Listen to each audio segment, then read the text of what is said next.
안녕하세요. 선생님들 오랜만이죠? 네, 잘 지내셨죠? 지난주에 쉐마를 우리가 첫 시간 하고서 그리고 끝나고 피드백을 했는데 여러모로 시간이 굉장히 부족하다라는 그런 피드백이 줄을 이렇게 이뤄서 들어오더라고요. 그래서 우리가 이번 돌아오는 주에는요, 6학년, 고학년 친구들을 제가 지도를 할 겁니다. 반을 편성을 해서. 그리고 나머지 학년에 한해서 우리 선생님들이 이제 주축이 돼갖고 그 안에서 저학년 안에서 아이들을 숫자에 맞게 나눠서 그렇게 해서 나눔의 시간을 좀 더 길게 잡는 그런 방향으로 이번 주는 나갈 겁니다. 지난주에 잠깐 제가 피드백을 해보니까 분반의 시간이 조금 이렇게 많이 걸렸던 것 같아요. 그래서 그 시간을 좀 더 최소화하기 위해서 처음부터 예배 시작 전에 학년별로 앉히는 것을 저는 추천을 합니다. 그래서 아침에 오전에 팻말을 제가 학년별로 제작을 해놓을 테니까요. 우리 선생님들이 아침에 기도회가 끝나시면 학년별로 팻말을 세워 놓으셔서 학년별로 앉을 수 있도록 우리 아이들을 그렇게 지도해 주시면 좋을 것 같습니다. 자, 그렇다면 오늘도 변함없이 쉐마 공과 2과 오늘은요, 그거에 대해서 우리 선생님들과 함께 시뮬레이션도 하고 구체적으로 어떤 내용이 있는지를 살펴보는 그런 시간을 함께 갖도록 하겠습니다. 자, 우리 이번 공과죠. 제목이 뭐죠? 하나님의 말씀은 살아있어요 라는 그런 제목으로 오늘 그 말씀 주제를 나누고자 하는데요. 본문 말씀은 히브리서 4장 12절부터 13절. 우리 지난 시간에 본문 읽는 것이 너무 시간을 많이 잡아먹었다 했는데 오늘은 딱 2절입니다. 다행이죠. 그래서 한번 읽어보면 제가 읽어드릴게요. 하나님의 말씀은 살아있고 활력이 있어 좌우에 날선 어떤 검보다도 예리하여 혼과 영과 및 관절과 골수를 찔러 쪼개기까지 하며 또 마음의 생각과 뜻을 판단하나니 지으신 것이 하나도 그 앞에 나타나지 않음이 없고 우리의 결사를 받으실 이의 눈앞에 만물이 벌거벗은 것 같이 드러나느니라. 이것이 오늘 본문 말씀이고요. 도입 문구가 있습니다. 도입 이야기가 있는데 보니까 새벽 편지에 있는 글을 인용했는데 어떤 선생님이 아이들과 함께 실험을 한 내용이죠. 2개의 유리병으로 실험을 했는데 하나의 어떤 음식물이 둘 다 음식물이 담겨 있는데 한 병에는 계속 짜증나라는 어떤 말을 하게 했고 또 한 음식에는 계속 감사합니다, 사랑합니다라는 그런 좋은 말을 했다고 합니다. 그래서 나중에 결과를 보니까 이 나쁜 말을 들은 음식물에는 아주 지독한 냄새가 나는 썩은 곰팡이가 피었고 그리고 좋은 말, 감사합니다 이런 말을 한 그런 음식물에는요 푸른 누룩곰팡이요? 냄새가 아주 좋은 그런 좋은 곰팡이가 피었다는 말입니다. 자, 어쨌든 중요한 게 뭐냐면 말의 능력에 대한 그런 주제를 가지고 오늘 아이들과 함께 쉐마 교육을 진행하겠다는 것이죠. 자, 본문 설명을 보면은요. 성경은 하나님의 말씀이에요. 그리고 그 말씀에는 능력이 있다. 말씀에 능력이 있다는 것이 오늘 주된 주제입니다. 그래서 날카로운 검보다 뾰족해서 보이지 않고 혼과 영을 찔리기도 하고 몸속의 관절과 골수를 찔러 쪼갤 수도 있다. 자, 곧 그 말은 하나님의 말씀은 우리 사람 마음만 깊은 곳에 있는 것을 그 생각과 뜻을 다 알게 한다라는 것입니다. 왜냐하면 이것은 하나님의 말씀이기 때문이죠. 인간의 삶을 지으시고 인간의 삶을 잘 이렇게 이끌기 위해서 하나님이 쓰시는 방법이 무엇이냐 바로 말씀의 능력을 쓰신다는 것입니다. 자, 그래서 우리의 하는 행동과 말 모든 것들이 말씀 앞에 드러나고 또 교정을 받게 되고 그래서 우리가 생명의 삶으로 살아가기 위해서 가장 필요한 것이 무엇이냐 바로 하나님의 말씀이다 라는 그런 주제를 가지고서 이제 오늘 공과를 진행을 하는 겁니다. 자, 도입 질문을 보면은요. 탈무드에는 혀는 마음에 붙이다 라는 말이 있어요. 이 말의 뜻은 무엇일까요? 라고 이렇게 질문을 했습니다. 혀는 마음에 붙이다. 붓으로 뭘 그리죠, 여러분? 그림을 그리죠. 그러니까 혀는 이 마음에 나타나는 것을 나타내는 붙이다라는 것입니다. 자, 그러니까 우리가 말을 주의해야겠죠. 사람의 속 안에 있는 것을 가장 잘 드러내고 나타나는 것이 이제 말이라는 건데, 그래서 말을 할 때는 항상 조심해야 된다. 말을 잘못 듣는 친구가 상처받을 수도 있다라고 이렇게 나와 있는데, 주로, 그러니까 이거에 대해 중요한 어떤 포인트가 뭐냐면, 말에는 그러한 영향력과 능력이 있다라는 것을 설명해 주는 것 같아요. 그래서 오늘 좀 이 도입 질문이 오늘 약간 좀 애매한 분들이 있다면 그렇게 정리하시면 됩니다. 말에는 능력이 있다. 그래서 저는요, 여러분들에게 이렇게 좀 추가 질문을 덧붙였으면 좋겠습니다. 저는 여기에 이렇게 추가 질문을 좀 덧붙였어요. 뭐냐면, 말이라는 것이 큰 능력을 알게 된 그 어떤 순간이 있다면 그것을 좀 한번 나눠달라라고 이렇게 우리 선생님들이 우리 아이들에게 질문해 볼 수도 있고요. 이 질문지는 제가 카톡방에 다 올려드리도록 할게요. 그리고 만약에 뭐 이런 질문을 또 우리 선생님들이 추가로 하실 수도 있어요. 최근 가장 기억에 남았던 말이 있나요? 아니면 뭐 나를 기쁘게 했던 말, 나를 슬프게 했던 말, 나에게 상처 주었던 말이 있다면 그 말이 어떤 말인가요? 라를 이렇게 나누면서 조금 더 자세히 우리 아이들의 실생활에 관심을 유도할 수 있는 그런 질문으로 던지는 것도 저는 참 좋은 방법이라고 생각합니다. 그리고 이런 것도 좋을 것 같아요. 탈무드가 우리 아이들에게, 저학년 특히 아이들에게 익숙하지 않는다면 좀 익숙한 속담을 가지고 시작을 하는 것도 좋을 것 같아요. 예를 들면 말 한마디에 천냥빛, 천냥은 또 애들이 잘 모르니까 말 한마디에 억만금의 빚을 갚을 수 있다라는 말의 속담의 뜻이 무엇인 것 같아요? 라고 이렇게 질문하면서 아이들의 관심을 유도하면 될 것 같습니다. 자, 그리고 넘어가시면요. 이제 질문 및 토론이 있겠습니다. 그래서 우리 아이들과 함께 말씀에 대한 토론을 진행해 주시면 되는데요. 1번 문제를 보니까 하나님의 말씀은 살아있고 활력이 있어 라고 12절 말씀을 질문을 하죠. 자, 이 말씀이 이 살아있다는 것이 무슨 말일까요? 아는 대로, 생각나는 대로 말해보세요 라고 이렇게 생각을 유도를 하죠. 우리 아이들이 어떤 대답을 하는지 우리 선생님들이 잘 듣고 정리를 해주시면 될 것 같습니다. 자, 보면은 여기 보니까 어떤 어린이가 이렇게 뭐 예상 질문을 써놨는데, 말씀은 글자가 아닌가요? 그런데 살아있는 게 신기해요. 말하면서 이런 질문을 할 거다라고 했는데, 저는 모르겠습니다. 저는 그럴 것 같지는 않고, 그래서 이렇게 좀 질문을 하는 것도 좋을 것 같아요. 우리 친구들에게 이렇게 도전을 해보십시오. 사람들이 왜 성경 말씀을 읽는다고 생각하나요? 라고 이렇게 질문을 해보십시오. 그렇다면 훨씬 더 이렇게 스펙트럼이 넓은 부분 안에서 우리 아이들의 생각을 얘기하겠죠. 그래서 그런 것들을 좀 함께 나누고 우리 아이들의 어떤 신앙적인 상태를 체크하는 것도 저는 좋은 방법이라고 생각합니다. 그래서 꼭 이 질문을 좀 해주시면 좋겠어요. 자, 그리고 우리 아이들에게 또 이런 질문으로 다가가는 것도 좋을 것 같습니다. 성경 말씀을 읽으면 어떤 효과가 사람들에게 나타난다고 생각이 드나요? 라고 이렇게 질문 한번 해보십시오. 자, 그럼 어떤 친구는요, 성경 말씀 그거 내 삶 가운데 그렇게 필요한 것 같진 않아요 하는 친구들도 물론 있겠고요. 어떤 친구들은 말씀을 읽으면 이렇게 이전에 알지 못했던 것을 알게 되고, 예수님을 알게 되고, 하나님을 알게 된다. 이런 어떤 대답들을 저는 자유롭게 할 수 있을 것 같다고 생각이 듭니다. 그래서 우리 선생님들 문제가 좀 어렵다, 질문이 어렵다 싶으면 요 질문을 꼭 해주시면 하고, 그 다음에 요 질의를 함께 나누는 것이 좀 부담을 줄이는 방법 중에 하나라고 생각이 들거든요. 예, 그거는 우리 선생님들이 우리 아이들의 사정에 맞게 선택을 해주시면 될 것 같아요. 자, 그렇다면 1번 질의에서 중요한 게 뭐냐면, 말씀이 살아있다는 건데, 살아있는 것과 죽어있는 것의 차이점이 뭘까요? 자, 그것은 움직이고, 죽어있는 것은 절대 어떤 영향을 주질 못하죠. 그쵸? 때려도 이렇게, 막 때려도 움직이지 않고. 그러니까 죽어있는 것과 살아있는 것의 가장 큰 차이점이 뭐냐면은, 살아있다는 것은 그만큼, 살아있는 그것이 영향을 끼친다, 힘을 발휘한다, 이런 부분이 가장 중요한 겁니다. 그래서 말씀이 살아있다는 것이 무슨 의미일까요? 우리 아이들에게 이렇게 질문해 주십시오.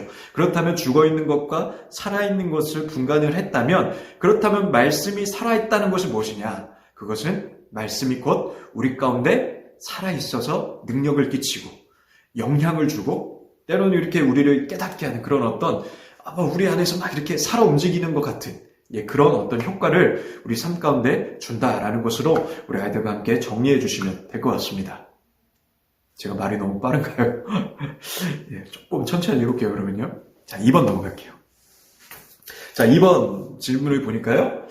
그렇다면 하나님의 말씀은 양날의 검보다 날카롭다 라는 말씀의 뜻을 지금 물어보고 있습니다. 오늘 이 2번 질의의 포인트는 우리 선생님들 칼이 날카롭다. 날카로운 칼이 줄 수 있는 아주 유익한 점이 뭘까요? 그것은 잘 자른다는 것이죠.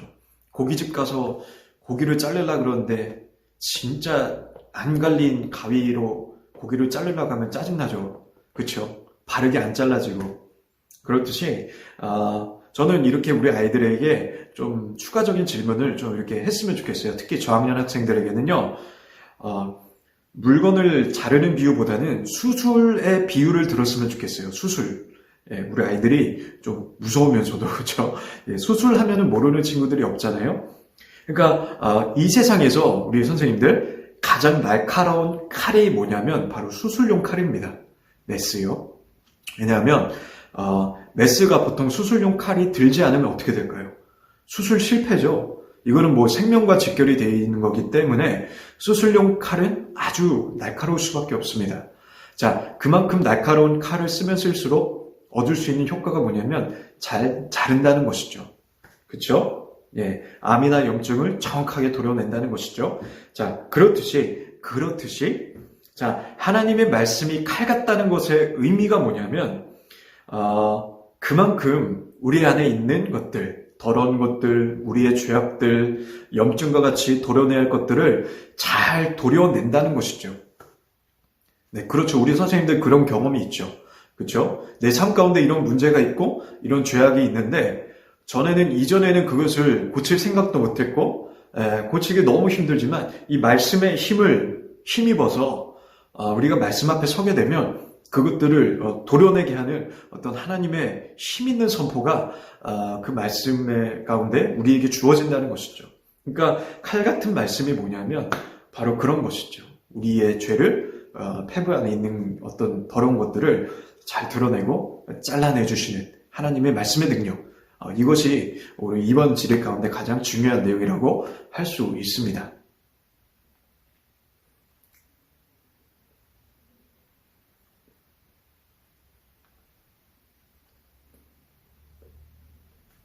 자, 그리고 3번 질의를 한번 보도록 할게요.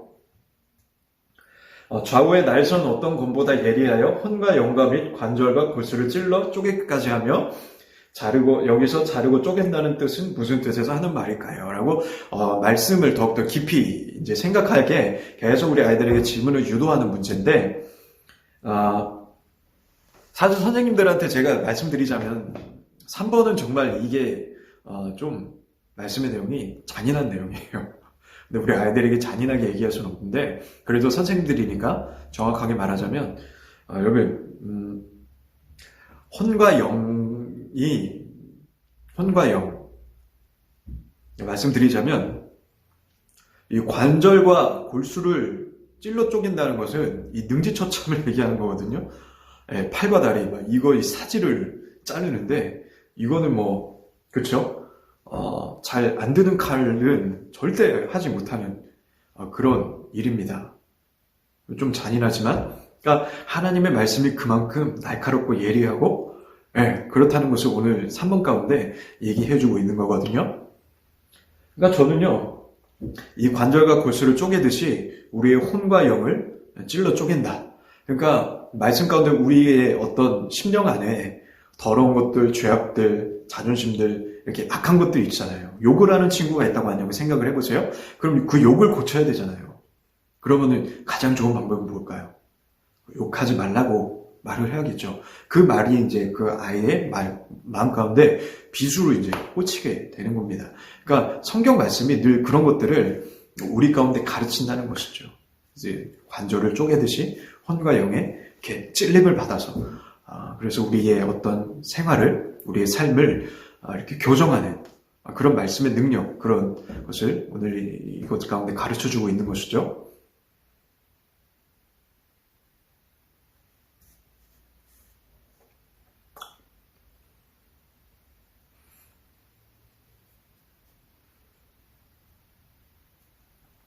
저는 그래서 이렇게 좀 다시 우리 아이들에게 추가 질문을 했으면 좋겠습니다. 어떤 것이냐면 우리 친구들이 양심이라는 게 뭔지는 알 거예요. 그쵸? 그래서 우리 친구들에게 좀 이렇게 한번 물어봤으면 좋겠어요.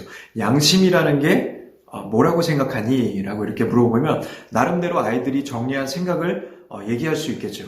자, 그리고 우리 선생님들이 대답을 들으셨으면 저는 이렇게 한 번 더 질문했으면 좋겠어요. 뭐냐면 왜 이렇게 사람들이 양심이 없다고 느껴질까? 왜 이렇게 사람들이 양심이 없을까요? 이렇게 질문했으면 좋겠어요. 그리고 보면은 그렇잖아요. 그쵸? 양심이 없이 행동하는 모습들을 우리 친구들이 보죠. 저도 얼마 전에 잠깐 급해서 무단횡단을 했는데 뒤에 어떤 어린애가 그런 저의 모습을 보고 무단횡단한다! 되게 양심 없다 막 이래요. 그래서 제가 좀 부끄러워서 빨리 이렇게 걸었던 적이 있는데 그런 저와 같은 이런 양심이 바르지 못한 어른들을 보면서 우리 친구들이 어떤 생각을 할까요? 그리고 이렇게 도전해 보십시오. 그러면은 이런 양심을 바르게 하려면 어떤 방법이 필요한지 우리 친구들의 창조적인 생각을 한번 좀 들어봤으면 좋겠어요. 우리 선생님들이요. 자, 정답은 나와 있죠. 우리의 양심을 바르게 하는 법은 하나님의 말씀 앞으로 나아가는 것입니다. 그 말씀 앞에 나아갈 때 하나님의 말씀이 우리의 양심을 찔러줘, 쪼개져. 그쵸? 예, 그래서 그 바른 양심을 이렇게 갖게 하는 가장 좋은 것, 더러운 것을 자르고 베어내서 새롭게 하는 그런 가장 좋은 방법은 하나님의 말씀 앞에 서는 거다라는 것입니다. 자, 그리고 4번 질문으로 넘어갈게요. 13절을 읽어보면 지으신 것이 하나도 그 앞에 나타나지 않음이 없고 우리의 결사를 받으신 이의 눈앞에 만물이 벌거벗은 것 같이 드러나느니라 라고 되어 있습니다. 여기에서 우리의 결사를 받으신 이는 누구이고 또 무슨 뜻일까요? 아는 대로 말해보세요 라고 했는데 이 질문 그대로 아이들과 함께 나누는 거 좋은 것 같습니다. 예, 우리 선생님들도 한번 생각을 해보십시오. 예, 우리는 하나님이 이 만물을 지으셨죠. 예, 그리고 하나님이 우리를 다스리시고 심판주가 되십니다. 그렇기 때문에 우리가 언젠가는 하나님 앞에 서는 날, 우리의 행실이 하나님 앞에 결산을 받는 날이 온다. 그러니까 심판을 받는 날이 온다라는 그 말씀인데 그 결산을 받으실 이가 바로 하나님이시죠.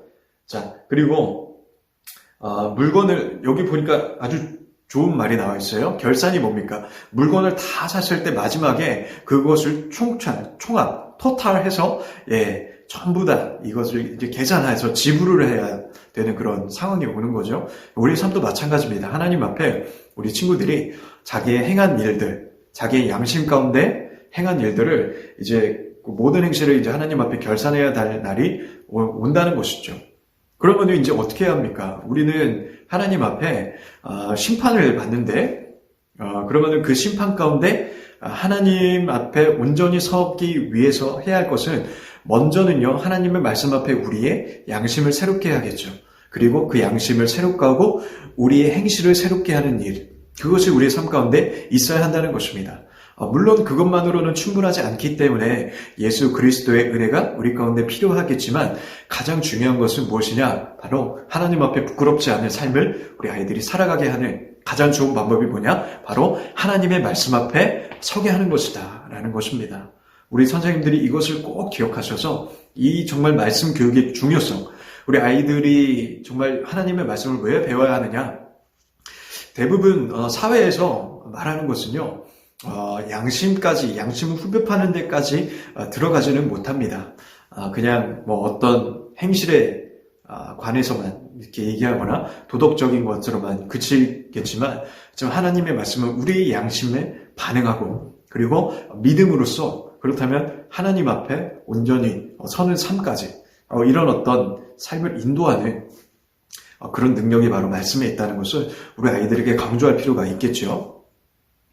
자, 5번 넘어가겠습니다. 5번 보니까 그렇다면 하나님의 말씀을 어떻게 대해야 할까요? 라고 이렇게 이거는 간단하게 우리 아이들이 대답할 수 있는 질문 같습니다. 지금까지 나왔던 것을 종합하면 장난스럽게 어떤 애들이 그래도 안 읽을 거예요 이러면 뭐 어쩔 수 없고 그냥 혼내야죠. 야막 이러면서 예, 그러시면 될 것 같고요. 아니죠. 어떻게 돼야 합니까? 이 말씀이 정말로 우리 친구들의 삶과 양심과 하나님 앞에 서는 날 부끄럽지 않은 삶을 만드는 그런 능력이 있는 말씀이다 라는 그런 태도를 가지고 예배 때든지 그리고 평소에도 말씀을 읽으면서 항상 그 앞에 자신을 비추고 정직하게 겸손하게 말씀을 읽어야 한다라는 것을 우리 아이들에게 가르쳐 주시면 되겠습니다. 네, 살아있는 말씀. 그래서 항상 묵상하고 항상 살아있는 그 말씀이 내 안에 작용할 수 있도록 그렇게 하는 게 중요한 태도다라고 이렇게 가르쳐 주시면 될 것 같고요. 자, 말씀을 기준으로 살아야 한다는 말이 어떤 뜻입니까? 아는 대로 말해보세요. 결심한 것이 있다면 하나둘씩 이제 나누시면 되겠죠. 그렇죠? 예, 5번, 6번의 질의 중에는 뭐 어려운 게 없다고 생각을 합니다. 예, 우리 아이들의 그런 결단을 들어주시고 위에서 격려해 주시고 예, 하시면 될 것 같습니다.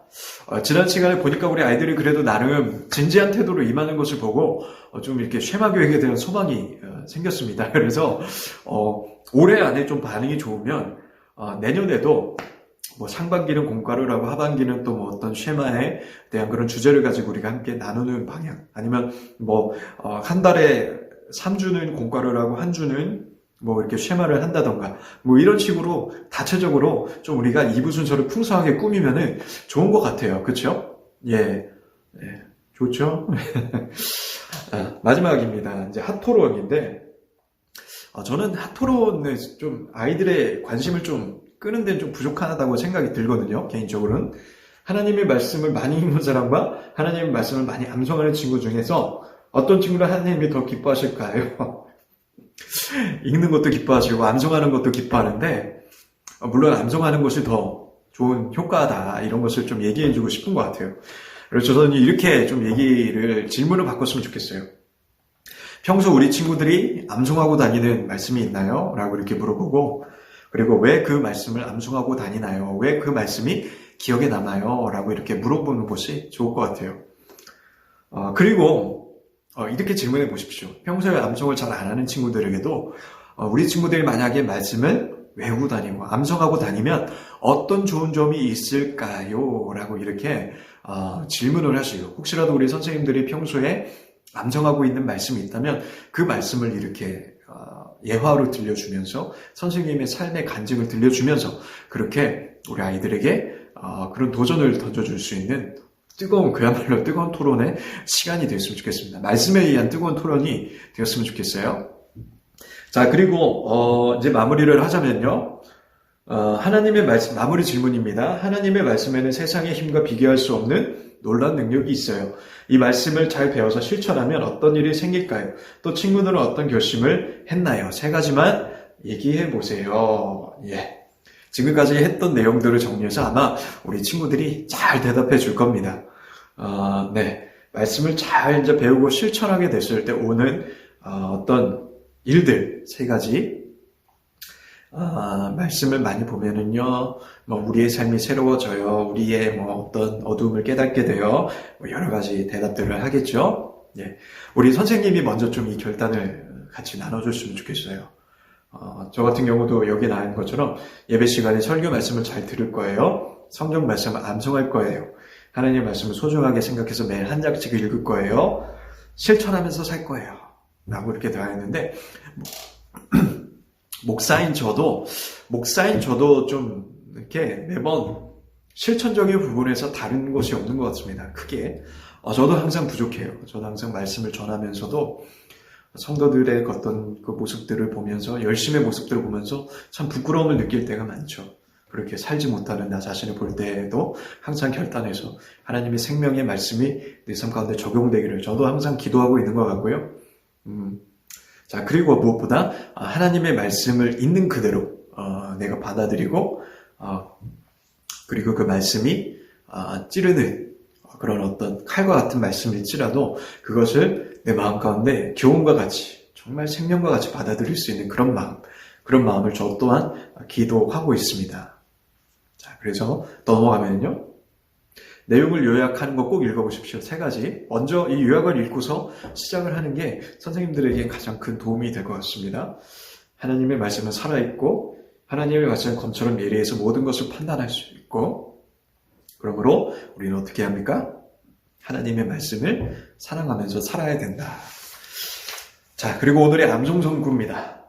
지난 시간에 시간이 부족해서 못했는데 이 암송선구를 지난 시간에 그래서 좀 모이기도 사실 좀 복잡한 것 같아서 그냥 각 반별로 선생님들이 임의로 뭐 상급, 그러니까 간식 같은 거를 좀 준비를 하시고 그래서 필요하신 분은 교회에 요청을 하시면 됩니다. 여기 보면은 이제 간식이 많으니까 각자 반별로 준비를 하셔서 우리 아이들 잘하는, 암송 잘하는 친구들에게 시상을 각자 해주시는 것이 좋을 것 같아요. 그래서 오늘 히브리서 4장 12절이 암송 구절인데, 하나님의 말씀은 살아있고 활력이 있어 저의 날선 어떤 것보다도 예리하여 콘과 영과 및 관절과 골수를 찔러 쪼개기까지 하며 또 마음의 생각과 뜻을 판단한다 라는 이 말씀, 내가 암송을 잘 해주시기를 바랍니다.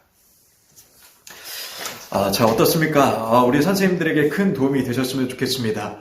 두려워하지 말고 우리 쉐마 교육이 이제 매 주차마다 가면서 정말 좋은 효과를 이끌어낼 거라고 저는 확신합니다.